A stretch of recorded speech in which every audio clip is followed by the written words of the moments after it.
আসসালামু আলাইকুম। এক্সপার্টি থেকে আমি একটা পজ সফটওয়্যার নিয়ে এসেছি। পজ সফটওয়্যারটা হচ্ছে এগ্রিকালচার শপ এর জন্য এই পজ সফটওয়্যার। কৃষি পণ্য, সার, বীজ, কীটনাশক এবং কৃষি যন্ত্রপাতি বিক্রয় হয় এমন দোকানগুলোতে সঠিক হিসাব নিকাশ রাখা এবং প্রোডাক্ট ম্যানেজ করা এবং অনেক সময় কঠিন হয়ে যায়। যেগুলো ম্যানুয়ালি হিসাব রাখলে এগুলো অনেক কঠিন, আর ডিজিটালে রাখলে খুবই সহজ। এজন্য এগ্রিকালচার শপ পজ সফটওয়্যারটি আমাদের দোকানকে স্মার্ট, প্রফেশনাল এবং কাস্টমারকে ফ্রেন্ডলি বা পরিচালনা করার জন্য আমাদের একটা আদর্শ ব্যবস্থা হবে এটা। তারপরে এর হচ্ছে বৈশিষ্ট্যগুলো যেরকম যদি বলতে যাই, ইনভেন্টরি যেটা হচ্ছে স্টক ম্যানেজমেন্ট করার জন্য বীজ, সার, কীটনাশক, তারপর যন্ত্রপাতি ইত্যাদি স্টক সহজেই ম্যানেজ করা যায়। প্রোডাক্ট ক্যাটাগরিজ হিসাবেও এখানে ম্যানেজ করা যায়, যেটা ব্র্যান্ড বা প্যাকেজিং এর সাইজ আছে 100 গ্রাম, 50 গ্রাম, 200 গ্রাম, 1 কেজি, এরকম অনেক কিছুই থাকে। তারপর বিলিং করা এবং হচ্ছে যে বিক্রয় যে সিস্টেমটি, ইনভয়েসটা দ্রুত ক্রিয়েট করা যায় এবং ডিসকাউন্টটা এখান থেকে ম্যানেজ করা যায়। কাস্টমারটা ম্যানেজ করা এবং কাস্টমারের যে ইনফরমেশন গুলো এখান থেকে দ্রুত ম্যানেজ করা যায়। তারপর রিপোর্টটা এখান থেকে অ্যানালাইসিস করা যায়, রিপোর্টটা ম্যানেজ করা যায়। মাল্টি ইউজার সিস্টেম, যেহেতু মানে মাল্টি ব্রাঞ্চ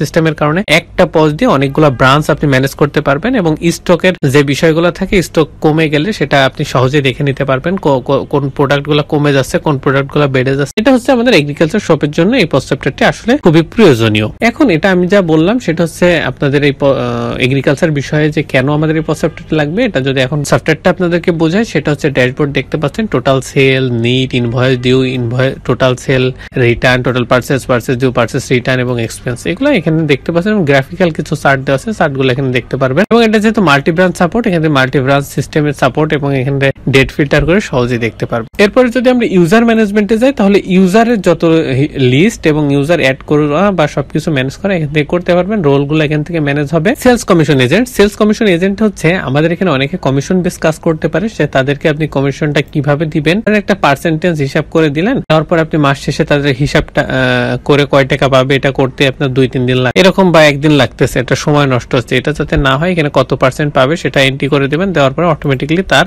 হিসাবটা কাউন্টিং হতে থাকবে, যা সেল হবে তারপরে সেটা পার্সেন্টেজটা মানে আলাদা হয়ে পেয়ে যায়। এরপর যদি কন্টাক্টে যায়, সাপ্লায়ারটা এখান থেকে ম্যানেজ হবে, কাস্টমারটা এখান থেকে হবে। কাস্টমার গ্রুপটা কেন প্রয়োজন? ধরেন আপনার 1000 কাস্টমার আছে, আপনি 200 কাস্টমারকে আপনি অফার দিতে চাচ্ছেন একটা, আর প্রত্যেককে যদি আলাদা করে অফার পাঠাইতে চান, একটা সময় সাপেক্ষ বিষয় এবং কস্টিংটাও বেশি হয়ে যাবে। এর জন্য আপনি যদি একটা গ্রুপ ক্রিয়েট করেন, পুরো গ্রুপটা ওই 200 জনের থাকে, তাহলে ওই গ্রুপের আন্ডারে যদি আপনি একটা অফার দিয়ে দেন, সর্বোচ্চ আপনার 20 সেকেন্ড বা 30 সেকেন্ড লাগবে, তাহলে এক অফারে সবাই পেয়ে যাবে এবং সেটা সবাই এনজয় করতে পারবে। ইম্পোর্ট কন্ট্যাক্টটা এখান থেকে ম্যানেজ হবে। এখানে একটা এক্সেল ফাইল আছে, এক্সেল ফাইলটা ডাউনলোড করবেন, করে নিচের ইনস্ট্রাকশন গুলো ফলো করবেন, করার পরে করে ডাটাগুলো এন্ট্রি করবেন, করে সেটা যদি এখানে আপলোড করে দেন, তাহলে কন্ট্যাক্টের যে বিষয়টা ইম্পোর্ট বাল্ক আকারে এটা আপলোড হয়ে যাবে। তারপর প্রোডাক্টে যদি যায়, তাহলে অ্যাড প্রোডাক্ট থেকে প্রোডাক্টগুলো অ্যাড করব, লিস্ট প্রোডাক্টে সেটা লিস্ট আকারে শো হবে এবং এখানে আমরা প্রাইস গুলো আপডেট হতে পারে প্রোডাক্টের অনেক সময়। তাহলে আপনি কি করবেন, অনেকগুলো প্রোডাক্ট আপডেট করতে হলে, তাহলে সব এডিট করতে হলে অনেক সময় সাপেক্ষ বিষয়, সেই জন্য আপনি ডাউনলোড এক্সেল থেকে এক্সেলটা ডাউনলোড করবেন,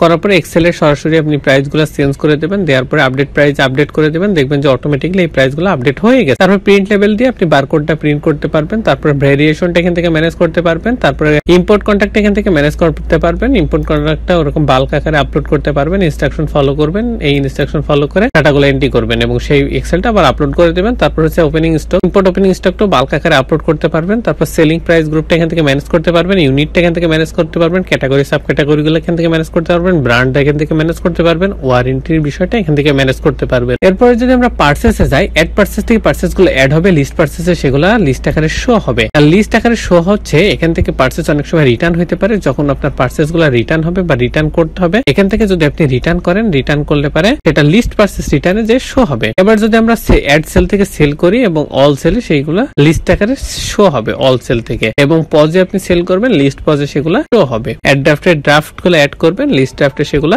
শো হবে। অ্যাড কোটেশন গুলো অ্যাড করবেন, লিস্ট কোটেশনে সেগুলো শো হবে। List quotation, list sale return, যদি এখান থেকে আমরা কোনো সেল করি, সেল রিটার্ন করি, তাহলে লিস্ট সেল রিটার্নে সেটা শো হবে। শিপমেন্টটা এখান থেকে ম্যানেজ হবে এবং শিপমেন্টটা এখান থেকে আসলে শিপমেন্টের যত হিসাব আছে বা সবকিছু এখান থেকে ম্যানেজ করা যাবে, ডিসকাউন্ট এখান থেকে ম্যানেজ করা যাবে। ইম্পোর্ট সেলটা, এক্সেল ফাইলটা আপনি এখান থেকে এক্সেল ফাইলটা এখান থেকে ডাউনলোড করবেন, করার পরে হচ্ছে ইনস্ট্রাকশন ফলো করে ডাটাগুলো এন্ট্রি করবেন, তারপর এখানে একবার যদি আপলোড করে দেন, তাহলে বাল্ক আকারে সেলগুলো আপলোড হয়ে যাবে। স্টক ট্রান্সফার, এখানে যেহেতু আমার মাল্টি ব্রাঞ্চ সিস্টেম, এখানে অনেকগুলো ব্রাঞ্চ এক জায়গায় ম্যানেজ করা যাবে, এক জায়গায় সবকিছু করা যাবে, সেহেতু মাল্টি ব্রাঞ্চ সিস্টেমের কারণে স্টক অ্যালার্টটা বা স্টক ট্রান্সফারটা এখানে প্রয়োজন আছে। স্টক ট্রান্সফারটা এখান থেকে স্টক ট্রান্সফার থেকে অ্যাড করব লিস্ট স্টক ট্রান্সফারে, সেটা লিস্ট আকারে শো করবে। আবার আমার অনেকগুলো যেহেতু প্রোডাক্ট আছে, সেখানে প্রোডাক্টে অ্যাডজাস্টমেন্টের ক্ষেত্রে কিছুটা সমস্যা হতে পারে। সেটা হচ্ছে স্টক অ্যাডজাস্টমেন্টের ক্ষেত্রে স্টক অ্যাডজাস্টমেন্ট থেকে অ্যাড করবো এবং লিস্ট স্টক অ্যাডজাস্টমেন্টে সেগুলো লিস্ট আকারে শো হবে। এবার যদি আমরা এক্সপেন্সে যাই, তাহলে অ্যাড এক্সপেন্স থেকে এক্সপেন্স গুলো অ্যাড করবো এবং লিস্ট এক্সপেন্সে সেগুলো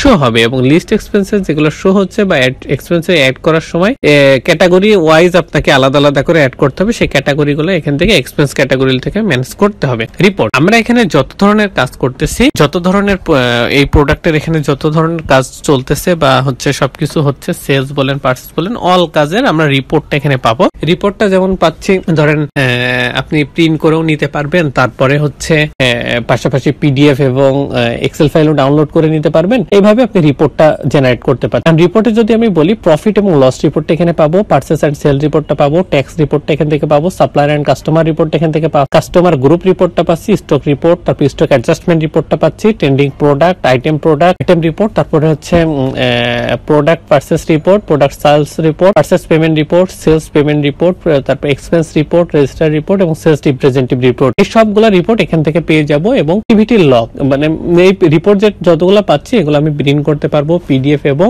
পিডিএফও ডাউনলোড করতে পারবো, এক্সেলও ডাউনলোড করতে পারবো এবং কাস্টম ডেট হিসেবে দেখতেও পারবো। অ্যাক্টিভিটি লগটা হচ্ছে আমার শপের জন্য আমরা যেরকম সিসি ক্যামেরা লাগাই, সেম এজ আমার এই পস সফটওয়্যারটার সিসি ক্যামেরা হচ্ছে অ্যাক্টিভিটি লগ। এন্ড কেন অ্যাক্টিভিটি লগটা কিভাবে হবে বা কেমনে সিসি ক্যামেরা, সেটা যদি আমি বুঝাই, তাহলে আমার এখানে যতগুলো ইউজার আছে তারা কখন এখানে লগ ইন করতেছে, কোন তারা লগ আউট করতেছে এবং এই মাঝে সে কোন কোন কাজ সম্পূর্ণ করতেছে, সেই অ্যাক্টিভিটি গুলো সব রেকর্ড আকারে থাকবে, ডেট টাইম সব অনুযায়ী থাকবে। সেহেতু এখানে সরাসরি কেউ এটা ইগনোর করার কোনো সম্ভাবনা নাই। এইভাবে আমরা অ্যাক্টিভিটি লগটা দেখে নিতে পারি বা আমাদের পস সফটওয়্যারে সিসি ক্যামেরাটা এখান থেকে ম্যানেজ করতে পারি। নোটিফিকেশন টেমপ্লেটটা হচ্ছে এখান থেকে নোটিফিকেশন টেমপ্লেট বা মেসেজ যেগুলো পাঠাবো কাস্টমার এবং সাপ্লায়ারকে, এখান থেকে সেটা ম্যানেজ। তারপর যদি আমরা সেটিংসে যাই, তাহলে বিজনেস সেটিংসটা এখান থেকে ম্যানেজ হবে। বিজনেস রিলেটেড যত সেটিংস আছে সবগুলো এখান থেকে ম্যানেজ হবে। বিজনেস বিষয় যা আছে এখান থেকে ম্যানেজ হবে এবং এখান থেকে যেভাবে সেট করে দেবো সেইভাবেই পুরো সফটওয়্যারটা চলবে। তারপর বিজনেস লোকেশন, যেহেতু মাল্টি ব্রাঞ্চ সিস্টেম, এখানে অনেকগুলো লোকেশন থাকবে, সেগুলো এখান থেকে ম্যানেজ হবে। তারপর ইনভয়েস সেটিংস, ইনভয়েস রিলেটেড যত সেটিংস আছে এখান থেকে করতে হবে এবং সেইভাবে ইনভয়েস গুলো প্রিন্ট হবে। বারকোড সেটিংসটা এখান থেকে যেভাবে আমি সেট করে দেবো পুরো সফটওয়্যারটাই সেভাবে বারকোডটা ম্যানেজ হবে। রিসিপ্ট প্রিন্টারটা এখান থেকে কনফিগারেশন করতে হবে। ট্যাক্স রেটটা হচ্ছে এখান থেকে ম্যানেজ হবে। ট্যাক্স রিলেটেড যত ইস্যু আছে এখান থেকে আমি যেভাবে সেট করে দেবো পুরো সফটওয়্যার ভেতরে সেইভাবে ট্যাক্স গুলা কাউন্টিং হবে আর কি। প্যাকেজ সাবস্ক্রিপশনটা এক্সপ্লয়েটি থেকে দেবে। এক্সপ্লয়েটি থেকে প্যাকেজ সাবস্ক্রিপশন পাইতে হলে আমাদের স্ক্রিনে দেওয়া নাম্বারে যোগাযোগ করতে পারেন এবং আমার ভিডিও ডেসক্রিপশনে ডিটেইলস দেওয়া আছে, এখান থেকে যোগাযোগ করতে পারেন। আমরা এই সফটওয়্যারটার একটা ওভারভিউ দিলাম। এখানে ওভারভিউ ছাড়াও আমাদের প্রত্যেকটা মডিউল আলাদা আলাদা করে ভিডিও করে আমাদের ইউটিউব চ্যানেল দেওয়া আছে, এক্সপ্লয়েটি নামে আমাদের ইউটিউব চ্যানেল আছে, আপনারা দেখে নিতে পারেন। এখন এখানে যতগুলো মডিউল আছে সেগুলো সবকিছু আমরা একটা প্লেলিস্ট আকারে রাখছি, সেটা যদি আপনাদেরকে দেখাই, এই যে আমরা স্ক্রিনে দেখতে পাচ্ছেন আমাদের এক্সপ্লয়েটির ইউটিউব চ্যানেল থেকে যদি আপনি প্লেলিস্টে যান, প্লেলিস্টে যাওয়ার পরে দেখতে পারবেন পস সফটওয়্যার নামে একটা প্লেলিস্ট আছে। এই যে 12টা ভিডিও আছে, এই 12টা ভিডিও আপনি দেখলে পুরা পস সফটওয়্যার রিলেটেড যত ইস্যু আছে, যত সলিউশন, যত প্রবলেম ফেস করবে সব এখানে সুন্দরভাবে বোঝানো আছে। এখান থেকেই সবকিছু বুঝতে পারবেন। আর যে কোনো প্রয়োজনে আমরা তো আছি, আমাদের প্রয়োজনে আপনারা স্ক্রিনে দেওয়া নাম্বারে যোগাযোগ করতে পারেন। সকলকে ধন্যবাদ। আসসালামু আলাইকুম। এক্সপ্লয়েটির সাথেই থাকবেন।